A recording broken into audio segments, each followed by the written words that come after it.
basically with like an injured elbow, was doing therapy the whole entire week leading up to it. Enough to go in there, but I definitely felt that my cardio was affected by basically 2 weeks of training. But I Up his hand from the Joe Weller fight after hitting Joe on the top of the head, which resulted in a huge lump on his knuckle. He joked about the injury and played it all up for the camera, but Bagaimana jika pertarungan kelas berat terbesar tahun 2025, Jake Paul versus Anthony Joshua, yang diiklankan sebagai hari penghakiman, tidak pernah terjadi di ring?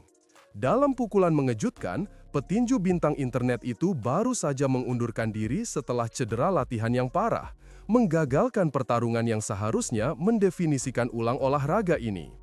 Akhir tahun 2025 telah melihat dunia tinju bergeser dari raksasa media digital hingga raksasa streaming seperti Netflix yang mengklaim bagian dalam pertarungan langsung, dan pembatalan eksibisi Paul versus Davis menyinggalkan kekosongan yang diisi oleh Anthony Joshua. Kini, dengan pertarungan pada 19 Desember di Kaseya Center Miami yang menggantung di ujung tanduk, taruhannya belum pernah setinggi ini. Ikuti terus kami saat kami mengupas cedera, dampaknya, dan apa artinya ini bagi masa depan tinju kelas berat. Akhir tahun 2025 telah mengubah tinju menjadi tontonan hiruk-pikuk media sosial, kesepakatan streaming, dan perubahan nasib yang tak terduga. Ini bukan lagi olahraga yang didominasi semata oleh kemampuan atletik.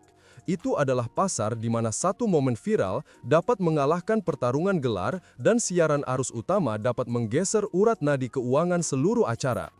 Di tengah campuran yang bergejolak ini, mata dunia tertuju pada satu tanggal, 19 Desember 2025 di Kaseya Center di Miami, di mana pertarungan kelas berat yang diiklankan hari penghakiman berjanji akan menjadi puncak dari musim pergolakan.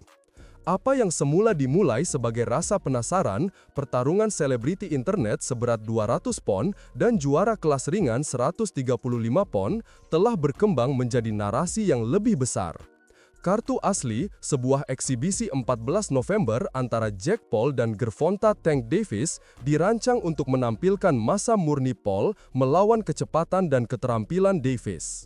Slogan pemasaran promosi ini memanfaatkan mitos klasik Daud dan Goliat, mempertarungkan raksasa fisik melawan penyihir teknis. Acara ini adalah daya tarik utama bagi Netflix, raksasa streaming yang berinvestasi besar-besaran dalam olahraga tarung langsung, dan itu berjanji akan menjadi tontonan ruang bersih yang bebas dari masalah sanksi yang biasanya menyertai disparitas berat badan yang ekstrim. Namun, pada malam sebelum pertunjukan yang dijadwalkan, sistem hukum di Miami-Dade memberikan pukulan. Sebuah gugatan perdata yang diajukan oleh mantan pasangan Davis, Courtney Russell, merinci serangkaian dugaan kekerasan mulai dari pemukulan dan penahanan palsu hingga penculikan dan menimbulkan penderitaan emosional dengan sengaja. Gugatan tersebut mengklaim bahwa Davis telah mengancam nyawa Russell, menyerangnya di garasi parkir, dan bahkan mencekiknya. Perintah penahanan menyusul dan polisi memulai penyelidikan atas insiden yang dituduhkan. Bagi platform seperti Netflix, yang mereknya berada di persimpangan hiburan dan tanggung jawab perusahaan, resiko berasosiasi dengan petarung di bawah penyelidikan kriminal tidak dapat dipertahankan. Pada 4 November, promosi Most Valuable Promotions (MVP) mengumumkan pembatalan pertarungan Paul Davis. Keputusan yang dibuat dalam hitungan hari dan dikomunikasikan dengan nada kepastian yang membuat tanggal Kaseya Center dan petinju di partai pembuka seperti juara Alicia Baumgardner dan legenda Anderson Silva serta Tyron Woodley tanpa bayaran. Dampak langsungnya jelas. MVP harus menyelamatkan tanggal, menghormati komitmen kepada atlet di partai pembuka, dan menjaga minat audiens global Netflix tetap hidup. Solusinya cepat. Tempat tetap di Miami, tanggal dipindahkan ke 19 Desember, dan acara utama dinaikkan ke tingkat yang dapat membenarkan penundaan dan menarik jumlah penonton yang diinginkan Netflix. Langkah paling logis adalah menghadirkan petinju kelas berat dengan silsilah yang tak terbantahkan. Anthony Joshua, juara terpadu 2 kali, yang karirnya telah terguncang oleh kekalahan dari Daniel Dubois di Stadion Wembley tahun sebelumnya. Dubois telah mengungguli Joshua dengan tingkat pukulan masuk 40% berbanding 27% Joshua, mendaratkan 79 pukulan berbanding 32 Joshua, dan menjatuhkannya berkali-kali. Kekalahan itu membuat Joshua mencari jalan kembali ke relevansi dan bayaran yang menguntungkan. Negosiasi antara MVP, Matchroom Boxing, dan kubu Joshua rumit. Joshua, yang telah berusaha memonetisasi mereknya setelah serangkaian pertarungan profil tinggi, melihat pertarungan melawan Paul sebagai peluang untuk menciptakan sensasi, meskipun ada resiko bertarung dengan petinju bergaya yang lebih berorientasi hiburan. Ia setuju untuk bertarung dengan pemberitahuan singkat, sebuah keputusan yang mencerminkan insentif finansial dan keinginan untuk merebut kembali sorotan. Dengan demikian, panggung telah diatur. Jake Paul, kelas penjelajah seberat 200 pon, akan menghadapi Anthony Joshua, juara kelas berat berpengalaman dengan warisan untuk dipulihkan. Acara itu, yang dijuluki Hari Penghakiman, berjanji akan menjadi tabrakan massa dan penguasaan antara pengaruh media sosial dan warisan profesional. Dalam minggu-minggu menjelang 19 Desember, kamp pelatihan kedua petinju semakin intensif. Regimen latihan Paul sangat ketat, menampilkan campuran angkat beban, latihan interval intensitas tinggi, dan sesi sparring yang dirancang untuk mempertajam serangan dan daya tahannya. Fokusnya adalah pada kondisi fisik, karena celah berat badan antara Paul dan Joshua berarti stamina akan memainkan peran yang menentukan. Untuk Joshua, latihan lebih difokuskan pada pekerjaan defensif dan pukulan balik, memanfaatkan pengalamannya melawan lawan tingkat tinggi. Namun, pada suatu pagi yang akan menjadi titik balik bagi acara tersebut, cedera parah menyerang selama latihan Paul. Saat melakukan latihan kecepatan tinggi di Sasana, Paul mengalami cedera pergelangan tangan yang parah. Radius patah disertai kerusakan ligamen, memaksanya untuk segera menjalani evaluasi medis. Cedera itu bukan benturan kecil, itu mengancam akan menghentikannya selama berbulan-bulan, mengganggu tidak hanya pertarungan, tetapi juga rencana masa depannya di berbagai platform. Tim medis berdiskusi dengan pelatih pribadi dan dokter Paul, menyimpulkan bahwa partisipasi apapun dalam pertarungan kelas berat akan berbahaya dan berpotensi merusak karir. Keputusan untuk mengundurkan diri tidak dianggap enteng. Kubu Paul menimbang risiko memperparah cedera, melawan manfaat bertarung dengan lawan profil tinggi. Dalam sebuah pernyataan yang diposting di semua saluran media sosialnya, Paul membahas situasi tersebut dengan campuran kejujuran dan kerendahan hati. Dia meminta maaf kepada para penggemar, promotor, dan terutama kepada Joshua, mengakui bahwa pertarungan tidak akan terjadi. Dia menekankan bahwa cederanya akan memerlukan operasi dan masa rehabilitasi yang panjang. Saya sudah lama berkecimpung di sini, dan saya ingin melakukannya dengan benar, tulis Paul. Saya tidak ingin membahayakan masa depan saya atau keselamatan siapapun. Maaf Anthony atas perubahan ini, tetapi ini adalah keputusan yang tepat. Pengumuman itu bergema di seluruh komunitas tinju. Para penggemar yang telah menantikan pertandingan utama dengan gembira, menyatakan kekecewaan tetapi juga pengertian. Beberapa menyatakan keprihatinan tentang perubahan mendadak dan potensi dampaknya terhadap kelayakan finansial acara tersebut. Sementara itu, tim Joshua merilis pernyataan singkat yang menyatakan rasa hormat terhadap keputusan Paul dan mencatat bahwa mereka akan mencari kesempatan lain untuk melawan lawan papan atas meskipun mereka tidak memiliki rencana langsung untuk pengganti. Efek riak meluas melampaui para petarung itu sendiri. Netflix, platform streaming yang telah berinvestasi dalam menyiarkan acara tersebut, harus mengkalibrasi ulang jadwalnya. Kaseya Center tetap menjadi tempat yang dipesan dan kontrak para petarung di partai pembuka kini menjadi sorotan. MVP menghadapi penilaian ulang mendadak atas komitmen logistik dan finansialnya. Daftar partai pembuka sudah merupakan campuran bakat tinju dan MMA, membutuhkan daya tarik utama baru untuk membenarkan skala dan biaya acara tersebut. Dalam konteks yang lebih luas, di akhir tahun 2025, insiden ini menggarisbawahi bagaimana ketergantungan olahraga yang baru ditemukan pada media digital, kemitraan streaming, dan tokoh lintas platform dapat menjadi anugerah sekaligus kerentanan. Satu cedera dapat menggagalkan promosi berbulan-bulan dan satu krisis hukum dapat membubarkan seluruh kartu. Namun, ini juga menyoroti ketahanan industri. Promotor dan petarung dengan cepat beralih, mencari pertandingan alternatif dan merestrukturisasi acara untuk menjaga penggemar tetap terlibat. Saat dunia menyaksikan, hari penghakiman tetap ada di kalender, tetapi dalam bentuk yang berbeda.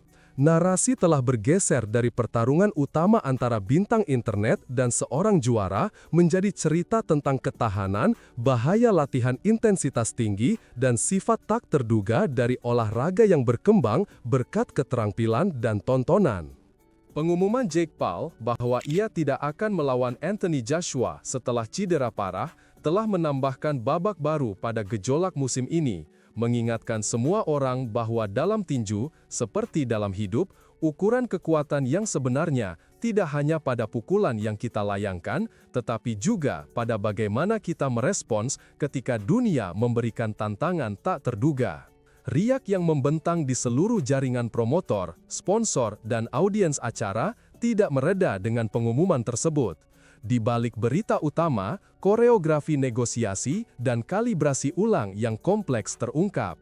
Sementara penggemar menonton rekaman cedera Paul, orang dalam di ring tahu bahwa babak berikutnya melibatkan serangkaian ketentuan kontrak dan arus geopolitik yang diam-diam telah berkembang sejak kartu pertarungan asli ditandatangani. Dalam bulan-bulan setelah pengundurannya, kubu Anthony Joshua terpaksa menghadapi realitas langsung dari kelas berat yang gelarnya kosong. Kekalahan dari Dubois pada tahun 2024 telah menempatkannya dalam posisi genting. Kekalahan lain dari penantang papan atas bisa saja mendorongnya menuju pensiun. Keputusan untuk mengundurkan diri, oleh karena itu, bukan sekadar pilihan kesehatan pribadi. Itu adalah jeda strategis yang dapat mempertahankan nilai jangka panjangnya. Namun, mesin finansial olahraga terus berjalan. Total hadiah 9 digit yang dirumorkan menjadi jumlah semua biaya produksi, sponsor, dan hak siar streaming tetap terkunci dalam kontrak yang telah dinegosiasikan dengan Netflix dan General Entertainment Authority of Saudi Arabia. Janji uang itu kini menjadi bayangan hantu yang membayangi negosiasi. Strategi penguapan, seperti yang disebut di dalam koridor kantor Eddie Hearn, adalah pendekatan yang memperlakukan pertarungan sebagai ekstraksi finansial daripada kontes olahraga. Hearn mengakui besarnya kesepakatan, mengajukan pertanyaan sederhana, bagaimana kita bisa menolak? Jawabannya jelas, taruhannya cukup tinggi sehingga kekalahan bisa diterima jika keuntungan finansial terrealisasi. Bagi Joshua, itu adalah kesempatan untuk kembali menjadi sorotan publik dengan acara berhadiah besar, sekaligus menyajikan narasi bahwa mereknya masih bisa menarik pertarungan tingkat atas bahkan setelah kemunduran. Pengaruh Saudi dalam persamaan ini menambahkan lapisan daya tawar politik.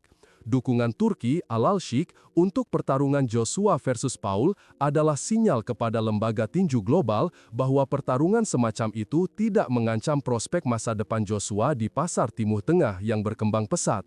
Ia masih masuk radar untuk potensi pertarungan Super 2026 di Riyadh, dan KO melawan seorang influencer hanya akan meningkatkan daya tariknya.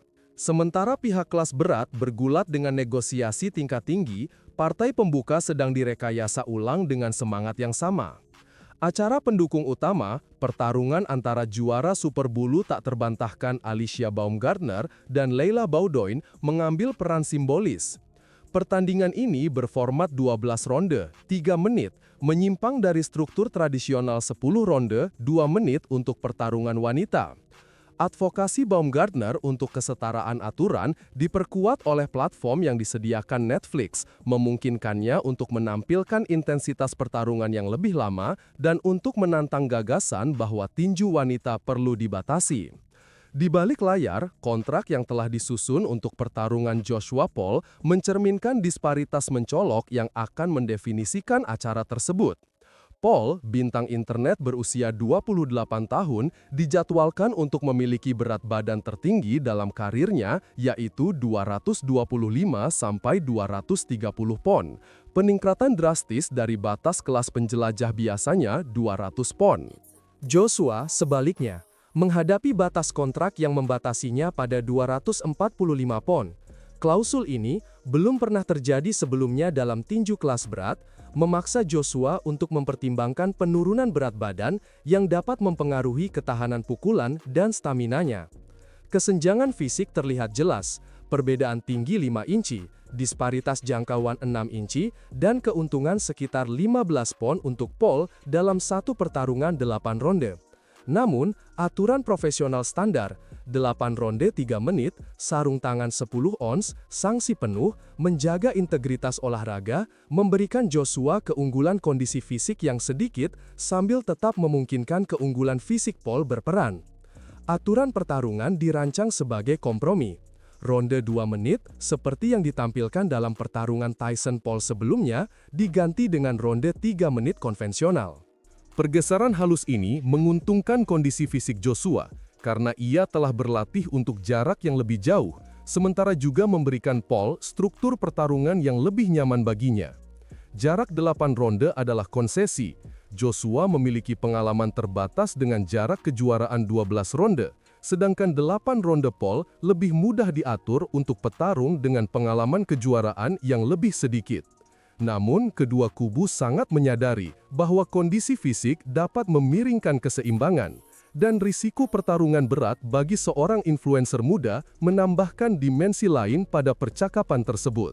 Di tengah penyesuaian strategis, kontroversi manajemen berat badan muncul dalam serangkaian konferensi pers yang disiarkan di berbagai platform media sosial. Penambahan massa otot Paul bukan hanya narasi tentang kekuatan fisik, itu juga menjadi kisah peringatan tentang bahaya kenaikan berat badan yang cepat. Ketegangan kardiovaskular dan potensi kelesuan adalah kekhawatiran yang disuarakan oleh para pelatih yang telah melihat transisi serupa pada atlet lain. Bagi Joshua, risiko penurunan berat badan yang drastis diperparah oleh dampak psikologis dari kekalahan terakhirnya. Kekalahan yang membuatnya merasa terkuras secara mental. Format 8 ronde kontrak memberikan penyanggah kecil bagi kedua petarung, tetapi ketegangan yang mendasari tetap ada. Proses negosiasi juga menyoroti peran badan-badan sanksi. Pertarungan tersebut disahkan sepenuhnya, suatu kondisi yang diperlukan untuk menjaga legitimasi jarak 8 ronde. Sanksi tersebut memastikan bahwa pertarungan akan diakui oleh Federasi Tinju Internasional dan badan pengatur lainnya, menjaga integritas gelar yang dipertaruhkan. Namun, jarak 8 ronde itu sendiri adalah titik perdebatan. Sementara, sebagian besar audiens mengharapkan pertarungan yang lebih lama, pertarungan Baumgartner-Baudouin di partai pembuka mendorong batas untuk pertarungan wanita, menunjukkan bahwa acara 8 ronde bisa menjadi medan uji untuk potensi pergeseran standar kelas berat di masa depan. Saat hari-hari bergulir ke minggu baru, implikasi finansial dari pertandingan yang dibatalkan bukanlah satu-satunya hal yang penting. Narasi yang perlu dibuat oleh promotor adalah narasi yang tidak akan mengasingkan audiens utama mereka. Di AS, di mana cedera Paul disiarkan di media arus utama, para penggemar terpecah antara kemarahan atas pembatalan mendadak dan kekaguman atas transparansi Paul tentang kesehatannya. Sementara itu, di Timur Tengah, siaran acara di Netflix dipasarkan sebagai pameran tinju berkualitas tinggi. Daya tarik yang beragam dari partai pembuka menampilkan pertarungan Baumgartner untuk kesetaraan wanita, penantang yang gelarnya kosong di kelas berat yang siap mempertahankan warisannya, dan potensi kembalinya Paul berfungsi untuk menjaga narasi tetap hidup. Logistik penjadwalan ulang juga membawa suara-suara baru ke dalam percakapan. Pembatalan pertarungan Davis vs Davis telah memaksa promosi untuk mempertimbangkan judul-judul alternatif. Keputusan untuk membawa kembali Davis dalam pertarungan selanjutnya adalah solusi sementara yang tidak dapat mengisi kekosongan yang ditinggalkan oleh pengunduran diri influencer tersebut. Oleh karena itu, seluruh kartu diposisikan ulang untuk memastikan bahwa setiap pertarungan memiliki bobot kepentingan. Pertarungan 8 ronde Joshua Paul dengan klausul berat badan dan partai pembuka Baumgartner versus Baudouin menjadi poros sentral di mana ambisi finansial dan olahraga acara tersebut berputar. Pada akhirnya, saga yang dimulai dengan cedera parah dalam latihan menjadi studi kasus tentang bagaimana tinju modern menyeimbangkan kesejahteraan atlet, hukum kontrak, dan pengaruh geopolitik. Ukuran kekuatan yang sebenarnya, sekali lagi, tidak lagi diukur semata oleh kekuatan pukulan, tetapi oleh ketahanan untuk beradaptasi ketika taruhan berubah dan kemauan untuk merebut peluang bahkan ketika jalan tidak pasti. Kartu akhir yang dibentuk ulang oleh pengunduran diri mendadak menjadi mozaik narasi yang meluas jauh melampaui ring. Dengan mundurnya Jake Paul dari pertarungan Joshua, promotor beralih untuk mempertahankan momentum malam itu, menarik sorotan ke jajaran yang menjanjikan drama di berbagai dimensi olahraga tarung. Benang utama pertama adalah inti partai pembuka, pertandingan ulang yang terasa seperti kilas balik ke kemenangan awal Paul, pertarungan antara Anderson Silva dan Tyron Woodley. Kedua pria itu pernah menguji Paul dalam kontes profil tinggi. Silva telah kalah keputusan dari Paul pada tahun 2022, dan Woodley telah memberikan KO brutal. Pertarungan mereka, yang dihidupkan kembali untuk acara ini, ditujukan langsung kepada audiens inti dari kerajaan media sosial Paul, menawarkan tarikan nostalgia bagi penggemar yang telah mengikuti saga viral kenaikan Paul. Pertandingan itu juga menggemakan gaya mentah, tak terduga, yang membuat penonton terpaku pada rekaman pertarungan di platform yang menyelenggarakannya. Melengkapi kegembiraan tingkat utama adalah prospek seperti Avius Griffin dan Keno Marley. Petarung muda ini mewujudkan komitmen promosi untuk mengembangkan bakat baru, memastikan bahwa acara tersebut membawa janji bintang masa depan di samping sensasi nama-nama mapan. Inklusi mereka memenuhi mandat MVP untuk membina bakat baru, memberikan dimensi berwawasan ke depan pada malam itu yang menarik bagi pemirsa yang ingin menemukan generasi berikutnya dari bangsawan tinju. Menyiarkan kartu di Netflix menandai titik balik untuk distribusi olahraga tarung langsung. Setelah siaran Tyson Paul yang goyah, ditonton banyak orang yang menderita buffering dan gangguan teknis, Netflix berada di bawah tekanan untuk membuktikan infrastrukturnya dapat menangani acara langsung dengan konkurensi tinggi. Hari Penghakiman menawarkan platform ini kesempatan kedua untuk menunjukkan keandalan, faktor penting untuk ambisi Netflix mengamankan hak atas liga olahraga besar lainnya. Keberhasilan akan berarti Netflix dapat memposisikan dirinya sebagai pesaing serius di pasar olahraga langsung, bukan sekedar rumah streaming untuk konten sesuai permintaan. Keputusan untuk menempatkan pertarungan sebesar ini pada layanan berlangganan daripada di balik dinding pay-per-view secara fundamental mengubah ekonomi acara tersebut. Petarung seperti Joshua, yang biasanya mematok PPV $80, mendapatkan paparan kepada jutaan penonton yang sudah membayar biaya berlangganan sederhana. Model ini memperluas audiens di luar para penggemar tinju garis keras, selaras dengan strategi penyelarasan kembali Joshua untuk membangun merek yang melampaui ceruk pasar dan menjangkau konsumen arus utama. Dengan menghindari penjaga gerbang tradisional ekonomi tinju, acara tersebut memanfaatkan jangkauan global Netflix untuk memperkuat visibilitas Joshua, sebuah keunggulan krusial dalam lanskap media di mana pengenalan merek seringkali lebih penting daripada pencapaian di ring. Secara strategis, struktur pertarungan memungkinkan analisis mendalam tentang bagaimana itu bisa terungkap. Keunggulan Joshua dalam tinggi badan dan jangkauan jelas. Keunggulan 6 inci memberinya jab dominan yang bisa menjaga Paul pada jarak aman. Jika Joshua membangun jabnya lebih awal, Paul akan dipaksa mengambil posisi bertahan, tidak dapat mendekat.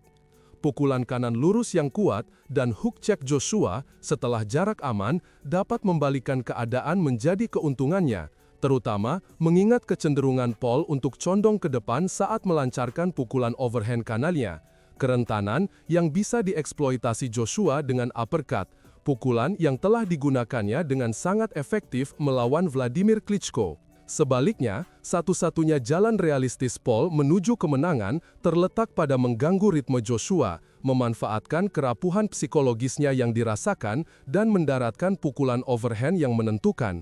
Teori dagu kaca Paul yang digarisbawahi oleh beberapa pukulan di pertarungan sebelumnya menyarankan bahwa uppercut yang tepat atau pukulan kanan tinggi dapat menghasilkan KO.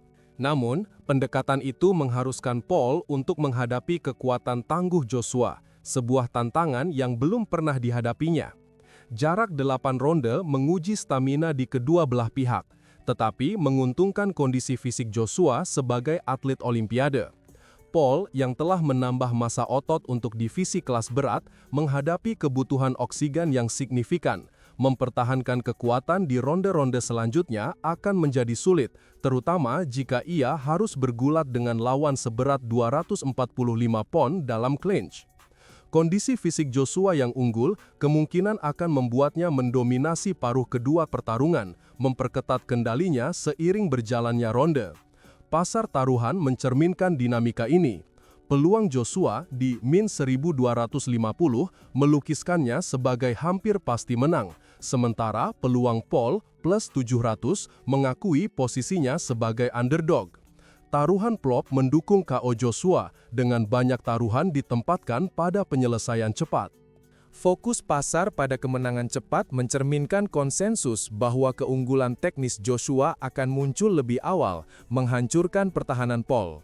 Sementara itu, teori konspirasi tentang pertarungan yang diatur beredar daring, tetapi resiko reputasi bagi Joshua jauh lebih besar daripada insentif finansial apapun. Kekalahan tidak hanya akan mengikis warisannya, tetapi juga membahayakan pendapatan di masa depan, sementara kemenangan akan memulihkan ketertiban dalam olahraga yang semakin menghargai keahlian di atas tontonan.